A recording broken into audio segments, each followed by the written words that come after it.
6:45. This is the Sri Lanka Broadcasting Corporation. The news edited by Danushka Madavala, read by Soundithavam. The 9th phase of the Gama Samaga Pilisandara District Conference will be held in Deraniyagala today. The Sri Lankan government is ready to face the alleged human rights allegations against Sri Lanka. 4 COVID-19 deaths were reported yesterday. The country's death toll has increased to 343. More than 150,000 persons have been vaccinated in Sri Lanka at present. The coronavirus vaccine will be given to the general public from the 1st of March. The EU continues to list the LTTE as a terrorist organization. The Foreign Ministry to open a regional consular office in Kandy tomorrow. In world news, climate crisis deaths will be worse than COVID. The 9th phase of the President's Gotabaya Rajapaksa's Vistas of Prosperity and Village Development Program of the Gama Samaga Pilisandara District Conference will be held in Deraniyagala today. It will be held at the Dikkala Kanda College, Deraniyagala, Kagala this morning. The Divisional Secretary of Deraniyagala, Mrs. IKRS Bandaramanike, said that people are very enthusiastic about this program. 8 Gama Samaga Pilisandara District Conferences were held earlier and all of them were very successful. It was commenced in the Badulla Haldumulla area last year. Solutions were given to many unresolved problems of the people in those villages. Some development projects have already been completed. Instant solutions are given for many issues. The Sri Lankan government is ready to face the alleged human rights allegations against Sri Lanka. A committee has been appointed in this regard. It comprises senior government officials and experts. They will report to the President and the Foreign Minister in this regard. The committee will take action to express the real situation in the country and counter the false allegations and accusations against the country. Minister Udaya Gammanpilla says that most of the countries in the world are unitary states. Many countries do not have the devolution of power like provincial councils in Sri Lanka. Some countries have war situations, but the United Nations Human Rights Council does not inform those countries to any power devolution. Minister Gammanpilla questioned why the UNHRC is targeting only Sri Lanka in this regard. Addressing a press briefing held in Colombo yesterday, the minister said that the allegations against Sri Lanka are baseless. The Commission has overridden its capacities and their scope when preparing this report. The minister added that the government's decision to reject the report is commendable. 4 COVID-19 deaths were reported yesterday. The country's death toll has increased to 343. 735 COVID-19 cases were detected yesterday. The total number of infections reported in the country has risen to 67,850. 729 persons were linked to the Paliagoda COVID-19 cluster, while 6 individuals were identified as returnees from the United Arab Emirates. 894 individuals recovered and were discharged during the past 24 hours, raising recoveries to 61,461. More than 150,000 persons have received the Covishield vaccine in Sri Lanka at present. Accordingly, 156,310 individuals have received the first dose of the vaccine since the 29th of January. The epidemiology unit of the Ministry of Health said 9,983 doses were administered yesterday.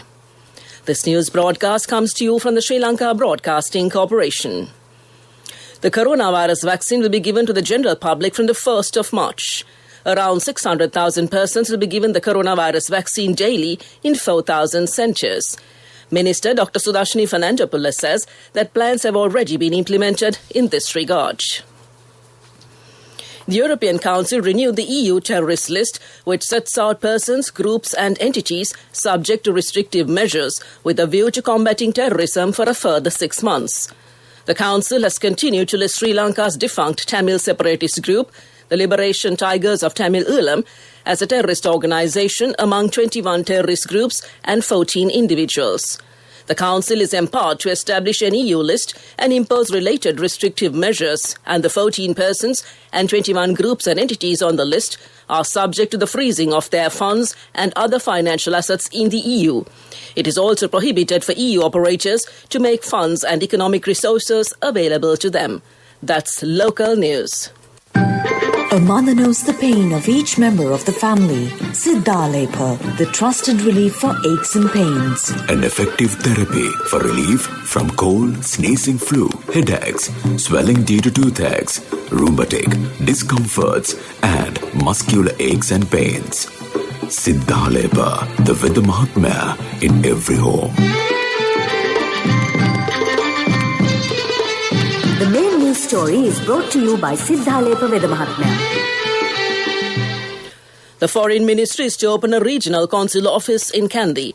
The Foreign Minister said that under the guidance of Foreign Minister Dinesh Gunawardena to give impetus to the national policy framework of the government, vistas of prosperity and splendour, by enhancing the efficiency and effectiveness of service delivery to the public, the Foreign Ministry will open a regional consular office in Kandy tomorrow. The regional consul office, which is located at the Mahinda Rajapaksa Information Technology Centre in Gatabay, Peradeniya, will be declared open by Minister Gunawardena in the presence of Foreign Secretary Admiral Professor Jayanath Kolombage, and came to you in the main news story. The main news story was brought to you by Siddhalepa Veda Mahatmya.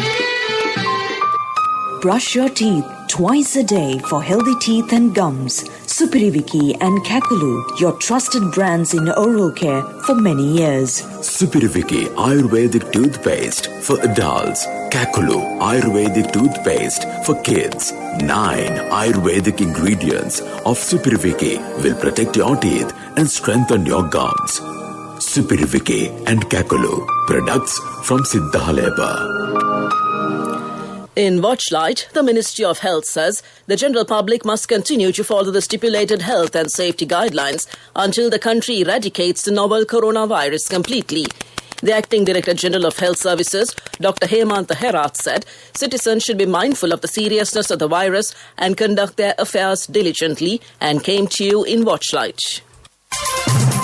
World News, brought to you by courtesy of... From the first step you take till the time we meet, the trusted leader prioritizes you always. All you need under one roof. People's Leasing, the trusted leader. In world news headlines, climate crisis deaths will be worse than COVID. Myanmar coup, teachers join growing protests against military. Intruder at Air Force One base sparks global security review. The world is heading for mortality rates equivalent to the COVID crisis every year by mid-century unless action is taken, according to Mark Carney. The former central banker said the investment needed to avert millions of deaths were double current rates. But with governments plying billions into keeping economies afloat, a question mark hangs over whether the recovery will be green enough. The answer lies in smarter investment, Mr. Carney said. Mr. Carney, who was the Bank of England governor up until last year and the head of the Bank of Canada before that, is now the United Nations envoy for climate action and finance. He told the BBC that while there were parallels between the COVID-19 pandemic and climate change, damage to the environment and ecosystems has the potential to cause many more deaths. A civil disobedience movement in Myanmar is gaining momentum, with teachers and students protesting against Monday's military coup. Demonstrators at university in the biggest city, Yangon, chanted support for jail leader Aung San Suu Kyi and wore red ribbons, her party's colour. Mrs. Suu Kyi and other leaders have been held since the coup on Monday. Earlier, the military detained another senior leader from her National League for Democracy party. Mrs. Suu Kyi, who has not been seen in public since Monday, is under house arrest according to her lawyer. He said he was seeking her unconditional release and that of the president, who was also detained, but he had been unable to meet them. The US Air Force will conduct a global security review after an intruder entered the base that houses the presidential aircraft. Air Force One. On Thursday, an unarmed adult male was able to access Maryland's Joint Base Andrews and enter C-40 aircraft, part of a fleet used by government leaders. Everybody is taking this very seriously, said Defense Department spokesman John Kirby on Friday. There is no suggestion that the intruder is linked to extremist groups. The suspect was detained by security forces on the base, according to a statement from Air Force One. He was given federal summons for trespassing and handed over to local law enforcement personnel. No personnel were harmed during the breach. Joint Base Andrews is located about 15 miles from the White House in Washington, D.C., and is frequently used by the President, Vice President, and other U.S. leaders. President Joe Biden flew from the base to his home in Wilmington, Delaware on Friday evening. Back to the headlines of the world news. Climate crisis deaths will be worse than COVID. Myanmar coup, teachers join growing protests against military. Intruder at Air Force One base sparks global security review. That concludes this bulletin of world news. World News. Brought to you by courtesy of... From the first step you take till the time we meet, the trusted leader prioritizes you always. All you need under one roof. People's Leasing, the trusted leader. Moving on to development news, the construction of South Asia's longest irrigation tunnel commenced yesterday under the patronage of President Gotabaya Rajapaksa at Palugasveva in Anuradhapura. It is being constructed to coincide with the Irrigation Prosperity Programme to renovate 5,000 tanks. The tunnel, with a length of 28 kilometres, will be built under the first phase of the North Central Province Maha Ella project. The North Central Province Maha Ella project is being implemented as the sixth and final plan of the Mahaveli development movement. The project will take water from the Moragakanda and Kaluganga reservoirs to Anuradhapura. The project has been planned as an environmental friendly programme. The President is instructed to complete the project by 2025 and came to you in development news. Looking at sports, Joe Root marked his 100th test with a commanding century, his third in as many matches, as England made an impressive start to the first test against India. The England captain hit a brilliant 128 not out in Chennai and led his side to 263 for 3 at the close. Root shared a stand of 200 with opener John Sibley, who ground out 87 from 286 balls before falling in the last over of the day. The late wicket boosted India, but the high-class partnership helped England recover from 63 for 2, having lost Rory Burns for 33 and Dan Lawrence for a duck on the stroke of lunch. That's sports news. We look at business news next. Contributory deposit of 1,000 rupees from NSB when your child enters grade 1. Open a Hapan Children's Service account for your kid today. Higher interest. Conditions apply. Business News. Sponsored by National Savings Bank. The safest place for your money. The Central Bank of Sri Lanka has announced that $400 million worth of exchange loans obtained from the Indian Reserve Banks have been fully settled on schedule. Some media outlets had reported that India had requested the Sri Lankan Ministry of Finance to repay the loan. The Central Bank of Sri Lanka and the Reserve Bank of India entered into a currency swap agreement on the 24th of July 2020. The Central Bank of Sri Lanka said in an official statement on its Twitter account that no such request had been made and that the money has been duly paid. The Central Bank of Sri Lanka has also announced that further cooperation will be discussed. That's business news, economic news up next. Business News. Sponsored by National Savings Bank. The safest place for your money. Contributory deposit of 1,000 rupees from NSB when your child enters grade 1. Open a Hapan Children's Service account for your kid today. Higher interest. Conditions apply. Economic News. Courtesy of... Hello, Puta. Did you land already? We're in transit and our flight got delayed. How is Shani? Poor thing with her pregnancy. Calm down, everything is sorted. Why, I have my LOLC World Card with me. We are at the VIP lounge. LOLC Finance Credit Cards. Fuel the goodness in you. The Minister of Education, Professor G.L. Peiris, and the Ambassador of Japan to Sri Lanka, Akira Sugiyama, inaugurated the new Japan-funded research and training complex of the Faculty of Agriculture, University of Jaffna, at the Kilinochi Faculty of Agriculture, affiliated to the Jaffna University. The government of Japan, through the Japan International Cooperation Agency, has provided a grant assistance worth 2.8 billion rupees to build this research and training complex, which is expected to provide a good environment for research and training for improving the productivity of agriculture and livestock industry in the dry zone of the northern province. That's economic news.